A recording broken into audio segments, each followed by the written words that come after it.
What's up, guys? So this video is going to be doing an in-depth breakdown of the West Regional in the 2019 NCAA tournament.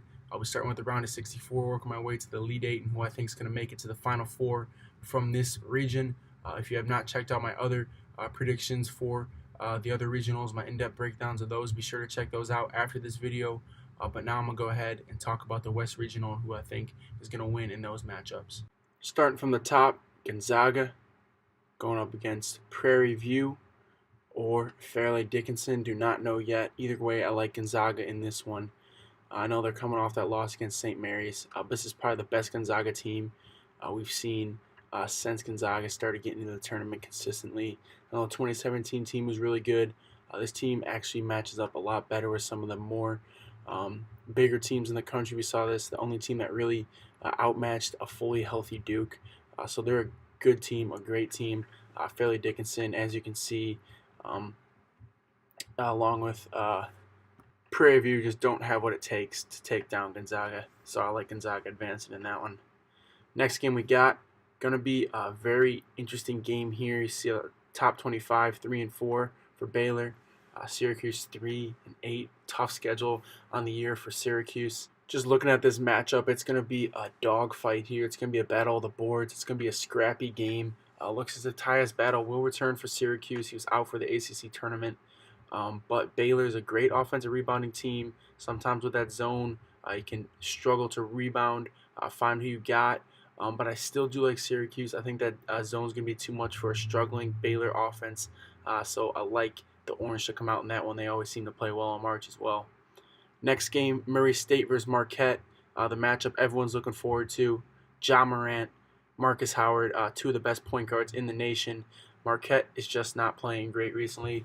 1-4 in the last 5 games and lost 5 of the last 6, going up against Murray State, a great offensive team. The only thing I'm concerned about with Murray State, they haven't played in over a week. It will be about 15 days since they last played, so it could be tough to get back into it. Marcus Howard, though, looks as if he's battling a wrist injury, so could be trouble there for Marquette. I do like Murray State to go ahead and get the upset.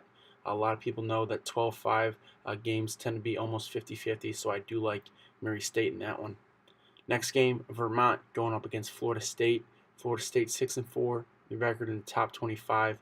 They've had a very good year. Had a tough stretch. One of the hottest teams in the country, though. Before their loss in the ACC tournament final, had won 14 of their last 15 games. Only loss coming to North Carolina. This team can absolutely play. A really athletic team, super long. I don't think Vermont's going to have what it takes, especially down low, to be able to hang with Kabengele, Kamaji, two guys over 7 foot. Florida State just does a good job. I like them to win that game.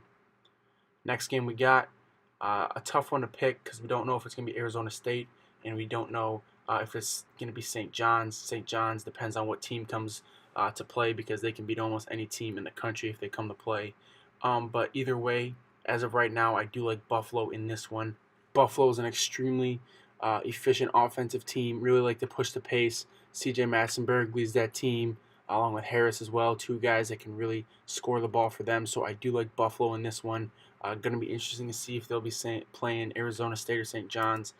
So keep an eye out for that. Next game we got Northern Kentucky versus Texas Tech. Going to be a fun one there. Texas Tech, a really good team. Struggled a little bit recently, but they went on a stretch where they really scored the ball well. If they can score well, they're a team that can make it to the Final Four. Northern Kentucky, a team that can push the pace. We don't really see many upset wins from the Horizon League since those Butlers back in the day. I think the strength of it has gone down a little bit as well. So I do like Texas Tech just because of their efficient defense and the way that they can score the ball when they shoot well. Next game, Florida versus Nevada. Going to be a big one here. Surprised to see Florida got a 10 seed. I did not think they'd be seeded that high. But nonetheless, going up against Nevada, who has struggled recently as well. Nevada, people say one of the most overrated teams in the country. I would disagree. They're a team that can really play. The only thing that concerns me is Jordan Caroline may not be playing his game time decision. If he's playing, though, I got Nevada, no doubt about it in my mind. Nevada's got too many offensive tools in the Martin brothers, Jordan Caroline as well, so I do like Nevada in that one. Next game comes from 15 seed Montana against Michigan. Michigan coming off that loss in the Big Ten final to Michigan State. Lost to them 3 times this year. Although they are a very good defensive team, they struggle to score at times. I still do expect them to get that win over Montana, but I think this one could be a tight game here. Ultimately, I do like the Wolverines to come out on top just because a little bit of experience on their part. But that national championship runner-up last year.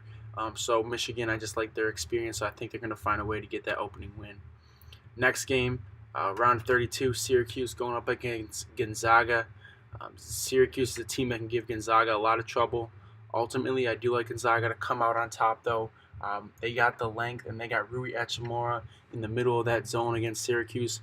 He's super effective from there. That's the key to beating that zone. They also got guys like Norvell that can shoot at Perkins as well. So Gonzaga, I think they match up well with that zone, so I do like the Zags to win that one and advance to the Sweet 16. Next game, Florida State versus Murray State. Florida State, the much more efficient team when it comes to resume. Got a very difficult strength of schedule. Murray State, not so much. Florida State, like I said, I think they're going to find a way to be able to defend John Morant. They got Terrence Mann, they got Trent Forrest, two good defenders there. They're going to find a way to stop Murray State. They're going to end that little Cinderella run for the Racers, so Florida State's going to advance and make it to the Sweet 16. Next game, Texas Tech versus Buffalo. Texas Tech, like I said, a very good defensive team. Going to give Buffalo trouble when they meet. Texas Tech, the Red Raiders, once they score the ball too, they're a team that can make a run. Matt Mooney, Jarrett Culver, an efficient scorer. Davide Moretti as well. They also got guys like Tariq Owens that can block shots down low. So I like Texas Tech's defense to hold Buffalo to a very low amount of points. And Texas Tech, when they slow that game down like that, they're at an advantage. So I do like the Red Raiders to advance to Sweet 16. Next game, number 2 Michigan versus number 7 Nevada. Gonna be a great game here. Great matchups going on in that one. Although I do like Nevada to win this one. Michigan's offense struggles to score at times.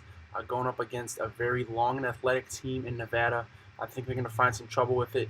Young team, Ignas Brazdeikis struggles to come to play in big games. They struggle to play away from home. I like Nevada in this one to upset Michigan and advance to the Sweet 16. For my Sweet 16, in this one, Florida State versus Gonzaga. I think Florida State's run is going to come to an end against the Zags.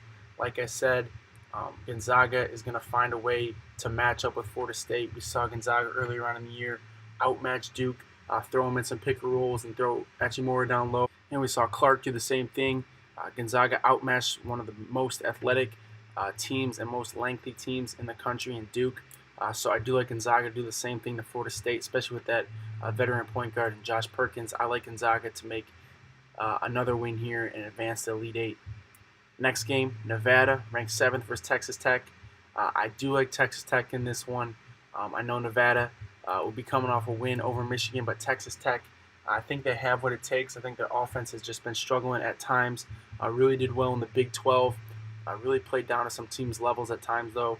I think they're going to rise up to the big occasion here in the Sweet 16. Saw them make a run last year. Got a lot of experience, especially with Chris Beard, some of those other guys, Jarrett Culver.